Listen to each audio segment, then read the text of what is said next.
In the annals of humanity, some tales are dark, discomforting, and utterly shocking. Today we delve into such a narrative, a story that shakes the very foundations of trust and integrity.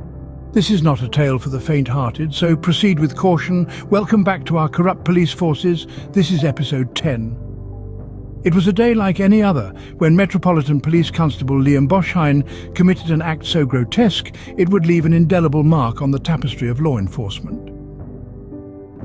Boshein, merely 25 years old, decided to share a pornographic image of two men engaged in sexual acts with a woman's decapitated body. This image was shared with a fellow trainee officer under the guise of banter, a term that would later be used to cover the dark underbelly of the Metropolitan Police Force. This incident, however, was not an isolated event. It was a manifestation of a wider culture within the Metropolitan Police, where officers sought to impress each other by sharing disturbing and offensive images. This incident was merely the latest in a series of scandals that have plagued Scotland Yard. Boshein's lineage, his father being a police officer, did not deter him from committing this heinous act. Instead, it seemed to embolden him. He was sentenced to 42 weeks in prison after pleading guilty to possessing the deeply offensive image, an image that the Crown Prosecution Service deemed frankly repulsive. The court heard more details of Boshein's disturbing behaviour.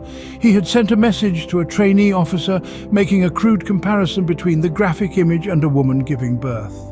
The judge, Timothy Mousley, stated that a prison sentence was unavoidable given Boshein's position of trust as a serving police officer. The incriminating images surfaced during a separate investigation when Hampshire police examined Boshein's phone.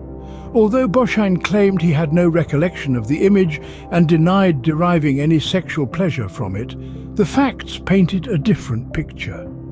It was revealed that Boshein had been accepted into the police force on his third attempt and was undergoing training at the time of the offence.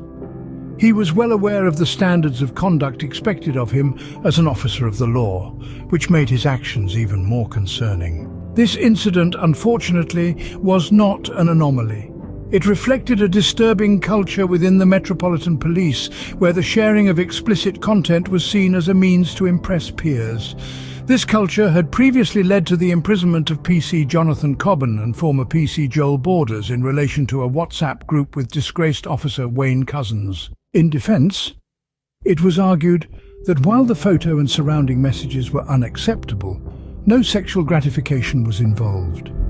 It was also highlighted that this was the only explicit image among the 296,000 found on Boshein's devices. Additionally, his mental health struggles, including a suicide attempt, diagnoses of anxiety and depression, and ongoing medication were brought to light. Despite these mitigating factors, the grim reality remains. A man entrusted with upholding the law and protecting the public was found guilty of such a deeply disturbing act, highlighting the need for a significant cultural shift within the law enforcement community. An apology was offered on Boshein's behalf, but the damage had been done. The trust was shattered, the integrity of an institution questioned, and a grim reminder of the darkness that can lurk in the most unexpected places was served.